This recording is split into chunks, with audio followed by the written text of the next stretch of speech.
Okay, let's take a look at some sources of statistics that you might need as you are doing your literature review. One of the biggest sources of statistics is the U.S. Census.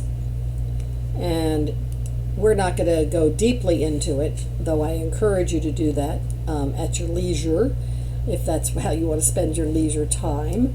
But I do want to show you the quick facts, which is local demographic data.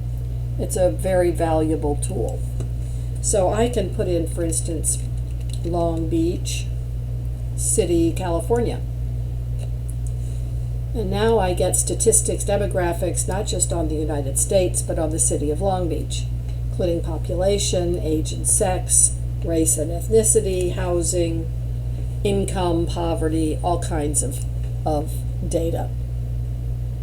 And there is much, much more data that you can mine from the census, but you should at least know how to do the basic demographic information. Another way to search for data, for statistics on topics, is to go to Google and use this search, which I have found over the years is very successful. So let's say I want to find statistics on the digital divide. So I would put in statistics and digital divide, in this case in quotation marks, and then I would put in site:/.gov.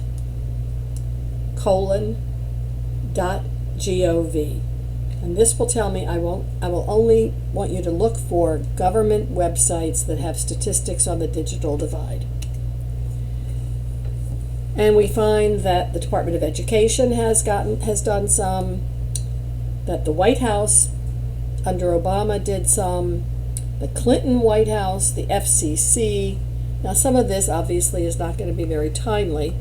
So you can go over here to Tools, go to Anytime, and change this to say the past year. And now we can look at Texas, Hispanic, digital divide, New York City,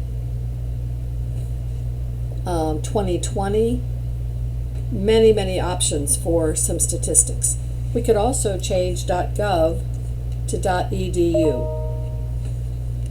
And this will, instead of looking at government websites, it will look at universities and think tanks such as the Brookings Institution, which has something on what the coronavirus reveals about the digital divide, and Bridging the Digital Divide, and Harvard and the Digital Divide. So it's a very handy way of finding statistics on a broad array of topics.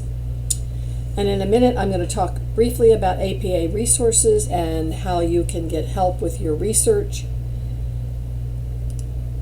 And hold on.